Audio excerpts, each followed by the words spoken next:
Do you want to know how you can message someone on your OnlyFans account? Then this video is the right one for you.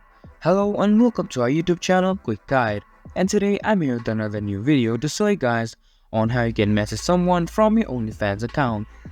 First of all, you just have to go into Google Chrome browser or any browser that you use and search for onlyfans.com, and after that log into your OnlyFans account and you will be on the home page of OnlyFans. And here you can see a message option. If you click on messages, you can see all the accounts that you are subscribed to.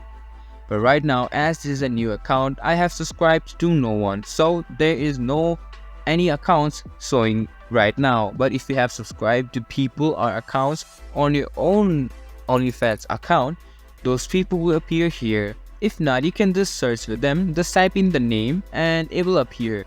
And after that, you can just click on their photo or post and you'll be able to message them through your OnlyFans account. And that's how you can message someone on your OnlyFans account. I hope you guys find this video information helpful to you. Make sure to leave a like, subscribe to our YouTube channel and hit the bell notification, and don't forget to drop a comment for review for more content like this. See you guys in our next video. Thank you for watching.